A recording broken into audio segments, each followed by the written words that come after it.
La kinesiología nos permite dialogar con el cuerpo, con el organismo y con toda su historia, de una forma totalmente integrativa, de una forma holística.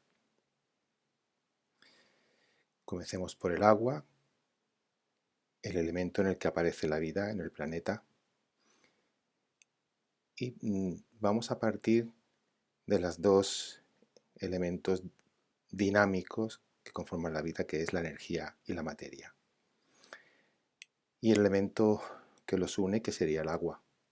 El agua, que es sensible a la atracción de la tierra, y comprobamos cuando vemos un sumidero cómo el agua gira en un sentido, que es el contrario en el que gira cuando es atraída por la luna o por el cosmos. Si incorporamos a esta ecuación la tabla de elementos, veríamos que se producen resonancias entre ellos, y esa resonancia y esos elementos, cuando son implicados en la dinámica circular, dan lugar a la formación del ADN, a la formación del germen de la vida. Y la vida se abre paso y se expresa en las diferentes formas que podemos ver y que conocemos.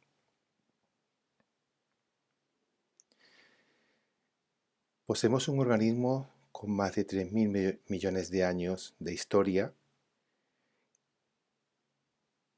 que conoce las energías y las diferentes dimensiones en las que se encuentra y se maneja tanto en su interior como en su entorno.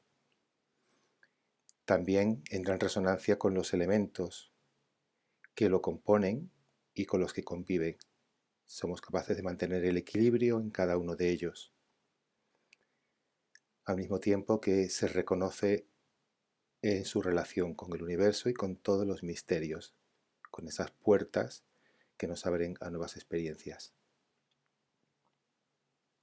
Sabemos que a lo largo de nuestra vida tendremos una media de 250.000 billones de células, y que cada célula tiene entre 30.000 y 60.000 reacciones por segundo. Además, cada célula se reconoce en el organismo, en el tejido en el que vive y en el que participa cada medio segundo, y todo el sistema se resetea cada 3 segundos.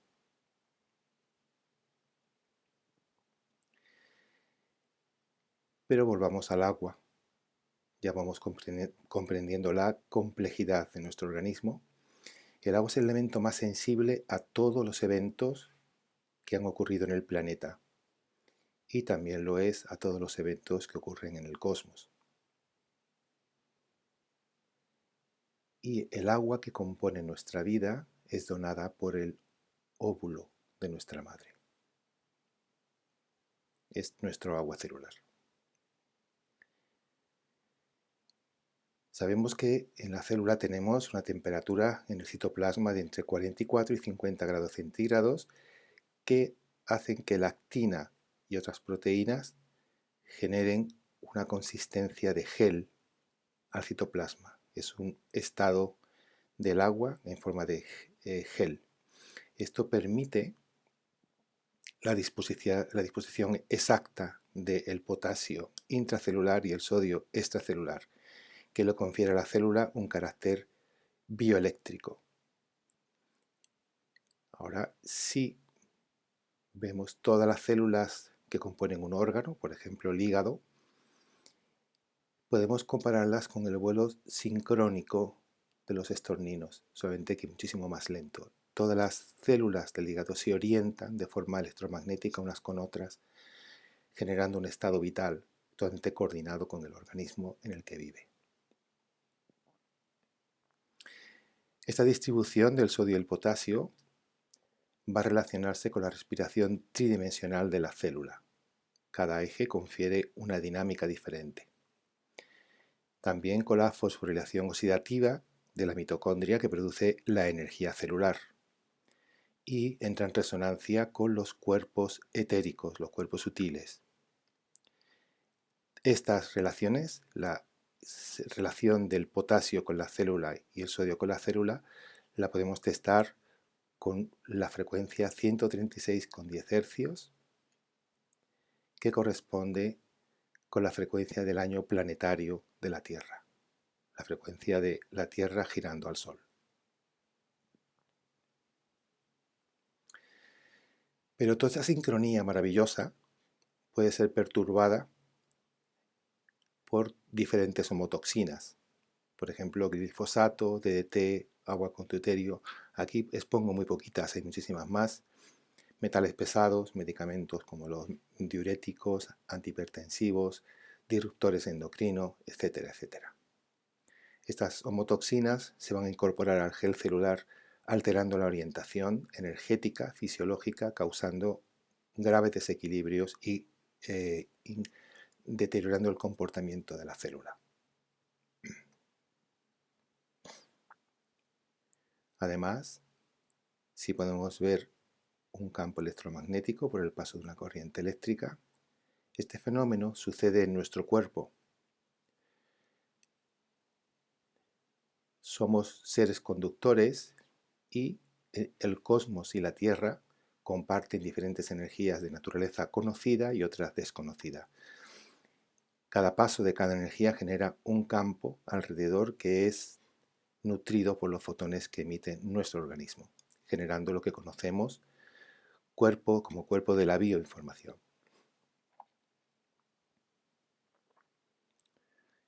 Esta actividad fotónica va a depender del tipo de energía que recibimos. Por ejemplo, durante el día recibimos un tipo de energía proveniente del Sol y durante la noche un tipo de energía que proviene de la Luna y del cosmos. Esto va a nutrir a nuestro organismo de diferentes tipos de energías con las que nosotros vamos a poblar, vamos a nutrir nuestros cuerpos sutiles, vamos a donar fotones a nuestros cuerpos sutiles con diferentes longitudes de onda. Va a nutrir de esta manera nuestro cuerpo y nuestro organismo holístico. La dinámica del gel celular en relación con cada eje que va a ser estimulado por cada actividad del bebé, la succión da energía y nace al mismo tiempo de la actividad de un eje celular, el gateo de otro eje celular y el caminado de otro eje celular. Todo esto va a nutrir la relación del cerebro con cada uno de la resonancia con nuestras células y también con nuestros cuerpos sutiles.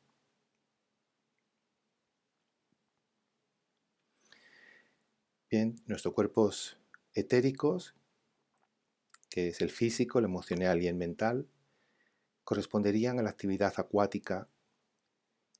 Son niveles espaciales formados por partículas con energía calórica y corresponden a una dimensión espacial.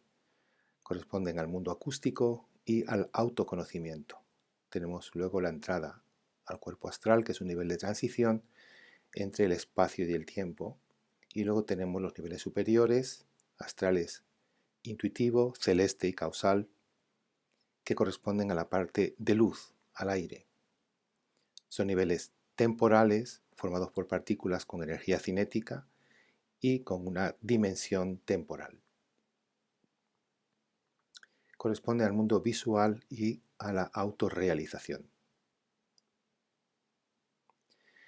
La integridad de estos tres niveles, con todos los componentes bioenergéticos, bioorgánicos, fisiológicos que lo conforman, nos llevan a la comprensión del ser holístico que somos y a nuestra integración, a que no sería posible que nosotros diseccionásemos a un ser humano para estudiarlo. Todas nuestras técnicas y nuestros protocolos se basan en la capacidad integrativa de nuestros sistemas. Dialogaremos con el organismo a través del test muscular. Vamos a explicar el test muscular, pero antes tenemos que definir qué es un reflejo muscular.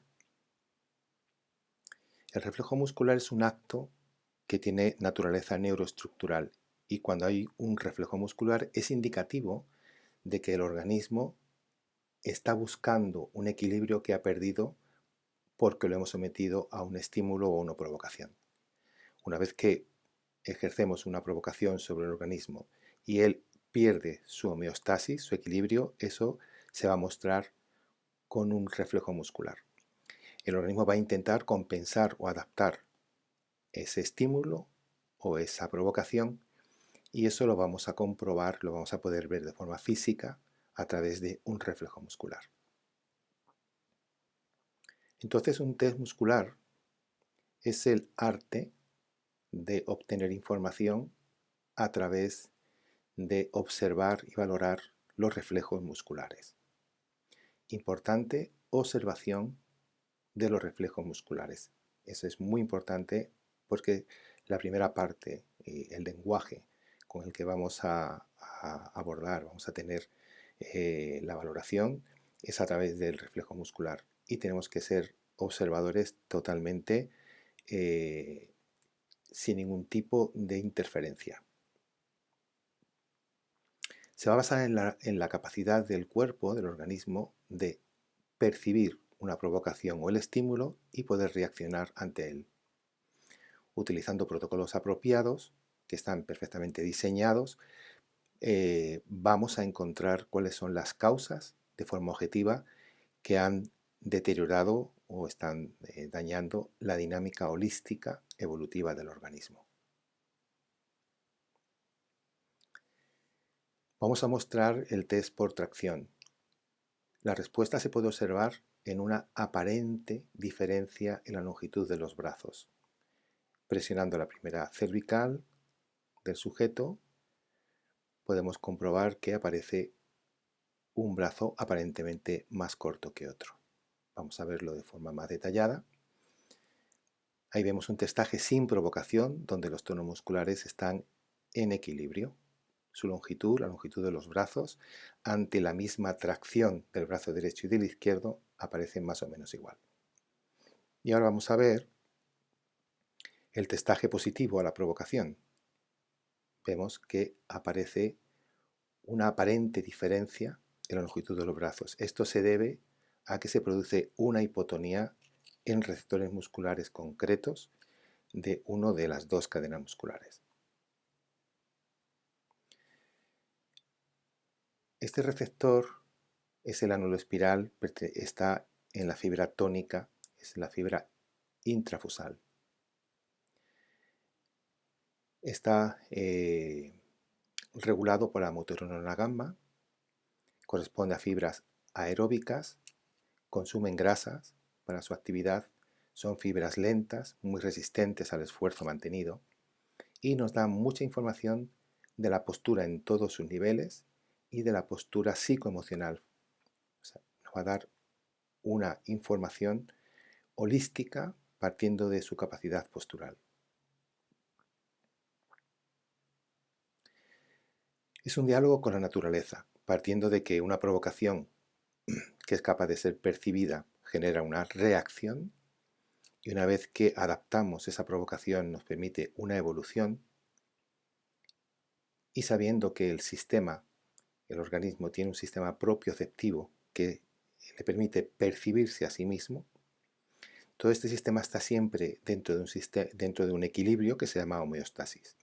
Esto se mantiene constantemente y hay constantemente un trabajo para mantener ese equilibrio. Si incorporamos una toxina que rompe el equilibrio, enseguida se van a activar sistemas de compensación para volver a buscar el equilibrio. Y esto lo podemos ver perfectamente y leer a través del reflejo muscular. ¿Cuál es el camino de este reflejo muscular? Bien, partimos de la provocación o del estímulo. Va a haber un sistema especializado en recibir la información, en leer esa información en su naturaleza,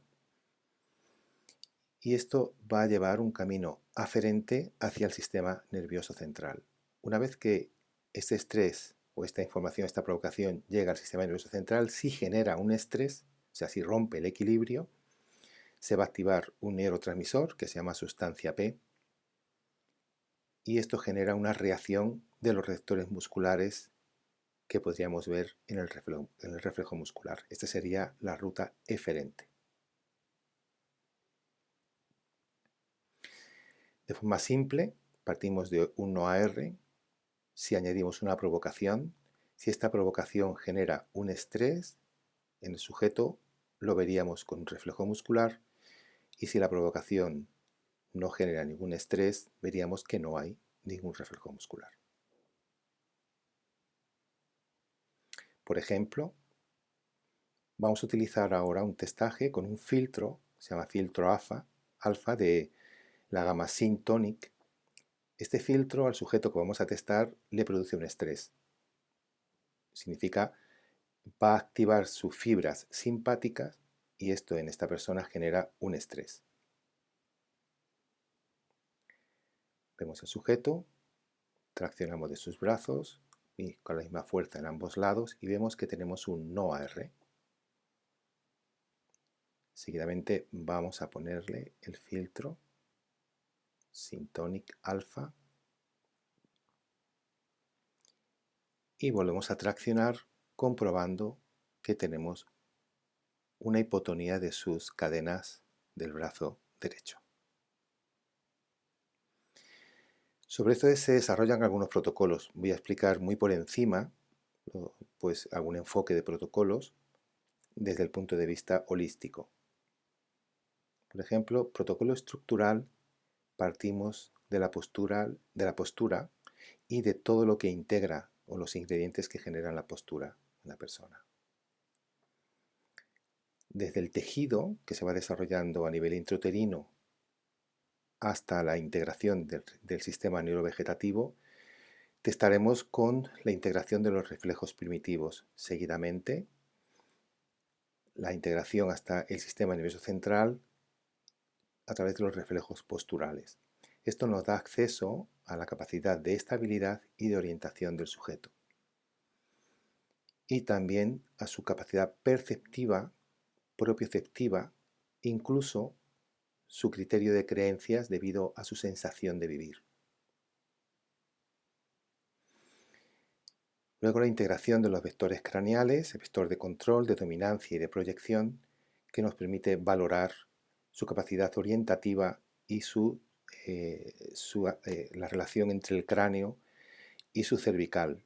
Es muy importante, hoy en día padecemos mucho de corrección de la lordosis, rectificación de la lordosis cervical, y es debido a la mala integración de estos vectores. También de los vectores podales, el vector oblicuo, el vector Genke y el vector de impulsión. Ello nos permite valorar su estabilidad y la actitud de la columna lumbar.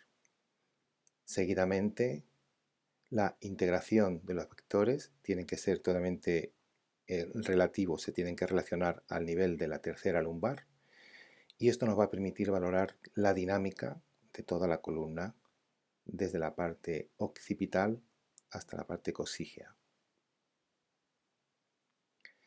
Seguidamente, también valoración de la actividad de las fibras tónicas que corresponden a la seguridad, estabilidad o, si no tenemos una buena integración, generarán inseguridad e inestabilidad, y las fibras fásicas que corresponden a la parte de relajación y orientación o, en su defecto, agresividad y confusión.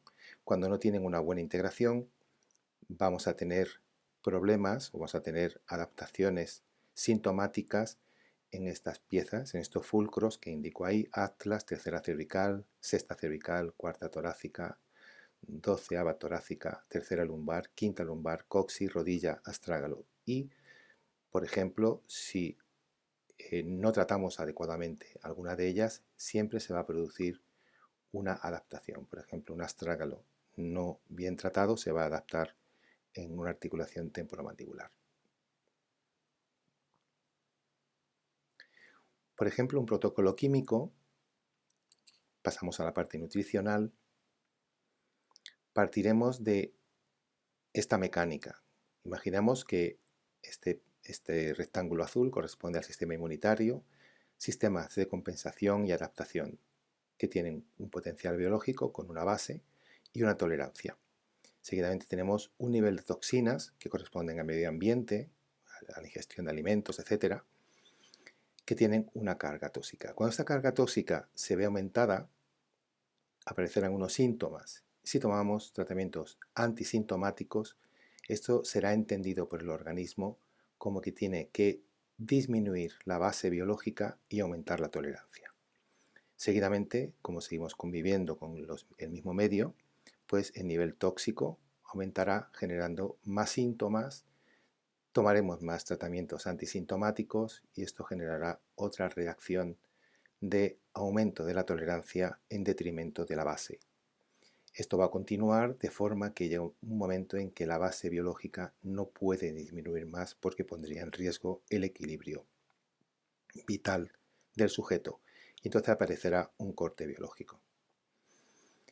Podemos entender que una tolerancia excesiva a una toxicidad va a generar una debilidad de la base biológica que no es aceptable, de forma que pasaríamos a un segundo nivel con el corte biológico en el que habrá cambios internos, habrá un terreno dañado porque se generará una impregnación celular.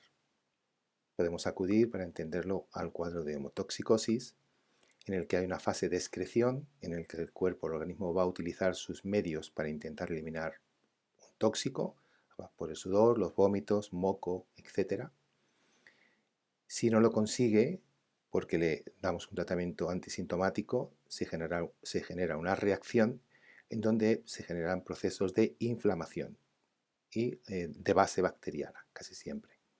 Si no lo consigue, porque tomemos productos antisintomáticos, entonces se va a generar un depósito en el que se activará la actividad fúngica para degradar el tejido muerto, residuos e intentar eliminar el depósito. Todo esto va a ocurrir de tejidos de eliminación hacia tejidos de depósito, que son de tejidos ectodermo, endodermo, hacia el mesodermo. Y esto va a generar un corte biológico en el que las toxinas se impregnarán generando degeneración del tejido y neoplasias. Entonces el tejido va a asumir los tóxicos, se va a impregnar de ellos, va a cambiar el metabolismo celular y se empezará a disgregar la biología del tejido y del sistema. Todo esto nos lleva de una fase humoral de eliminación a una fase celular de impregnación y nos lleva a un estado de gravedad que intentamos revertir con una vicariación regresiva, o sea, una recuperación hacia la fase humoral para que los tóxicos puedan ser eliminados. Por ejemplo, aquí tenemos las principales provocaciones en nuestros testajes porque es una de las principales nutriciones biológicas, que es la luz. Tenemos la Tierra, tenemos el Sol y la atmósfera que actúa de filtro. La luz infrarroja, que correspondería a la resonancia con el calor de la Tierra, nos hace tener mucha corporalidad. Y luego las diferentes frecuencias ultravioletas, la ultravioleta C no sería filtrada por la atmósfera, que corresponden más a la resonancia con el cosmos, ese tipo de energía. Y luego la luz visible, que es reguladora de diferentes funciones bioenergéticas y sutiles. Por ejemplo, la ultravioleta C tiene una longitud de onda corta, transporta la energía en forma de energía cinética, aumenta la energía de las partículas, de los electrones, tiene capacidad de actuar sobre los órganos, tiene que ver con la síntesis de la vitamina D, activa la memoria y la actividad de la inmunidad adquirida, o sea, de los linfocitos TB, aumenta el número de eritrocitos, también de leucocitos, incrementa la movilidad de los eritrocitos y eleva la carga eléctrica de forma que evita que se generen trombos y aumenta el nivel de hemoglobina y por lo tanto de oxígeno en sangre. Por otro lado, el infrarrojo lejano es una longitud de onda más larga, la energía la transporta en forma de calor, disminuye la energía cinética de las partículas, pero da estructura a todas las moléculas. Estimula la mitosis fisiológica, activa la memoria de la inmunidad innata, regula la nutrición de los tejidos vivos, o sea, va a nutrir a aquellos que estén más necesitados. Produce óxido nítrico, por lo tanto aumenta la vascularización, también la eliminación de toxinas, metales pesados, residuos derivados del petróleo, estimula la producción enzimática de macrófagos y también la eliminación de tejidos dañados y viejos, por lo tanto evita infecciones de tipo saprófito. También tenemos en cuenta la edad biológica, que correspondería a la edad del tejido conectivo. Para eso tenemos un testaje a través de ampollas bioresonantes de los diferentes niveles: ARN, de ADN, endocrino, mesénquima, que es tejido extracelular, albúmina y líquido cefalorraquídeo. De esta forma podemos asegurarnos que las toxinas que estemos moviendo van a ser eliminados por los emuntorios de forma adecuada. Tenemos en cuenta la diátesis y la constitución del sujeto. La diátesis es la predisposición de degradar su biología. Por ejemplo, seguimos la diátesis de Menetrier, que nos presenta 3 niveles: diátesis jóvenes, que es reactiva hiposténica; diátesis viejas, distónica anérgica; y diátesis adaptativas, que es hipófisis genital, hipófisis páncreas. Muy importante es la valoración de los ejes neuroendocrinos. Se pueden definir como sistemas que se desarrollan para mantener un equilibrio en constante regulación. Estos niveles, estos ejes mantienen la simbiosis orgánica, sistémica y de sus funciones, y incluso la de nuestros cuerpos sutiles en relación con nuestro cuerpo físico.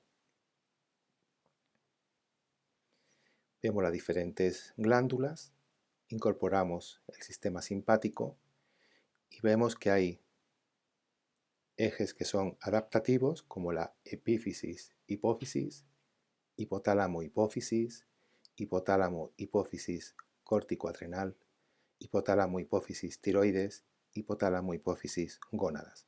Luego tenemos ejes reactivos, estos son muy importantes porque son los que nos van a causar desequilibrios, como es el córtico-adrenal tiroides, médula adrenal simpático, córtico-adrenal timo y córtico-adrenal páncreas.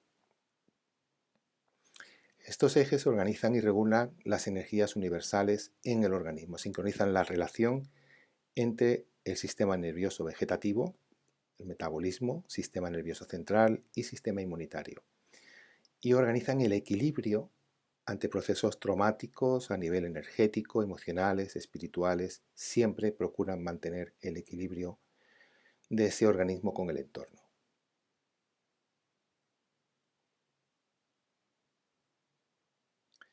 El sistema inmunitario. Tenemos que entender que todo ser vivo requiere estrés, ya que experimentar el estrés nos permite adaptarnos a situaciones nuevas y nos permite evolucionar. Siempre que el estrés, que tengamos capacidad de superación del estrés, eso nos lleva a una evolución. Si el estrés lo mantenemos en el tiempo y no podemos superarlo, nos lleva a un estado de involución. Podemos entender el sistema inmunitario como un órgano sensorial que explora el medio interno para descubrir desequilibrio de cualquier naturaleza: química, emocional, energética, traumas de diferente naturaleza, y nos va a permitir la adaptación óptima a cualquier experiencia que tengamos. En el testaje, cuando testamos el sistema inmunitario, vamos a llegar a las causas de los desequilibrios y los traumas. El sistema inmunitario va a dar información al sistema nervioso central a través de citoquinas, y este va a organizar respuestas a través de hormonas y neurotransmisores, de forma que se va a regular una respuesta innata adecuada a cada situación. Tenemos en cuenta todos los factores que intervienen en la inmunidad: la calidad del descanso de la persona, su nutrición, el medio ambiente en el que habita, campos electromagnéticos, patógenos, toxinas, etc., sus ritmos biológicos, su actividad físico-metabólica, el estrés que está asumiendo y la microbiología, la huella microbiana del individuo. Estudiamos cada célula en la persona desde su origen a nivel de la médula, las células madres, la célula madre mieloide, linfoide, todos los sucesos en sangre, cada una de las células en sangre, tanto por parte de los leucocitos como los linfocitos, y luego su actividad en los tejidos, también por parte de la parte linfoide y parte mieloide. Entonces se hace un estudio testado de cada nivel del sujeto que estamos valorando. Por ejemplo, es por encima una composición de una caja de testaje con ampollas bioresonantes. Tenemos un testaje primario, tenemos médula ósea, retículo endotelial, bazo, timo, glándula suprarrenal, placas de Peyer, sistema linfático agregado y mucosa compositum. Testaje secundario, donde vemos los leucocitos, cada una de las células leucocitarias, cada una de las células linfocitarias y cada una de las citoquinas. Las diluciones de 4 o 6-DH nos informan de la cantidad en exceso o en defecto, y las diluciones multipotencia nos hablan de la calidad de esa célula. Pensemos en algo que es muy integrativo. Nuestro metabolismo, que es lo que nos va a dar energía, el sistema endocrino que nos pone en contacto con el universo y sus ritmos, integra ritmos internos y externos, y un sistema inmunitario que me permite estar equilibrado ante estos sucesos.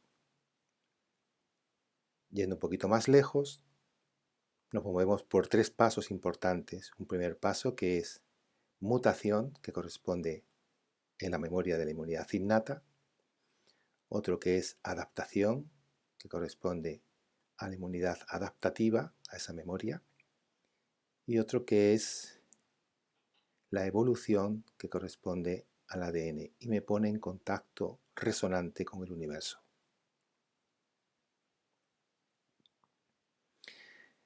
En todo este proceso vamos a encontrar pues microorganismos, como puede ser virus tipo herpes como Epstein-Barr, citomegalovirus, herpes zóster simples, gripes, estreptococos, estafilococos, Clostridium, Lyme, etcétera, etcétera. Tóxicos asociados, metales pesados, derivados del petróleo, pesticidas, dioxinas, saborizantes, iatrogenia, etcétera. Entendemos que los microorganismos los enfocamos de una forma bioenergética. No son enemigos. Nosotros no trabajamos las infecciones, eso lo trata la medicina alopática. Nosotros tratamos la parte bioenergética, que es la parte integrativa, la parte de la información que nos aporta la vivencia, de forma que el cuerpo se organice y con sus propios medios supere el proceso.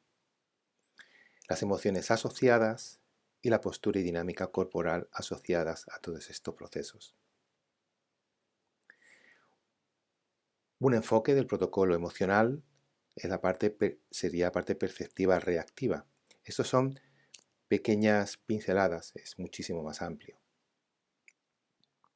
Pensemos en el desarrollo intrauterino. El primer tejido que se desarrolla es el ectodermo, que tiene que ver con el sistema nervioso y la capacidad perceptiva, y la piel. Seguidamente sería el endodermo, que tiene que ver con la capacidad de asimilación y nuestras mucosas. Y tercero es el mesodermo, que es la parte formativa y la parte informativa. Me nutro y me construyo.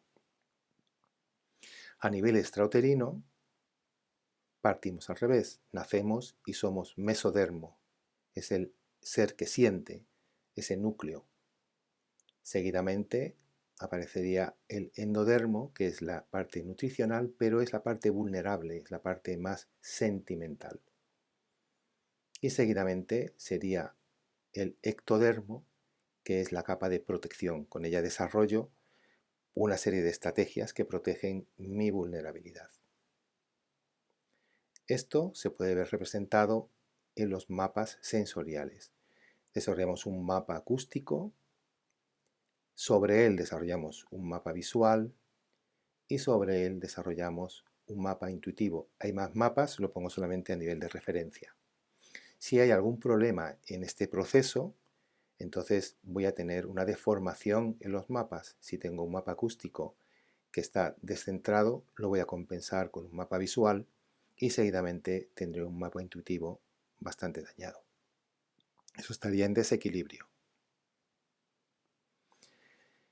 Y sobre esto se desarrolla un protocolo de control NIE que intenta explicar la integración de todo lo que hemos visto. Es un protocolo neuroinmunoendocrino en el que tenemos en cuenta este equilibrio entre el aire, el agua y la tierra, la parte sutil corporal, la parte energética y la parte física, con todos los factores que unen y sincronizan y dinamizan esta unión, los ejes neuroendocrinos que hablábamos antes, la constitución y las diátesis, los microorganismos y motoxinas implicados y, muy importante, la relación intracelular entre el potasio y el sodio extracelular que confiere al organismo una orientación electromagnética y universal.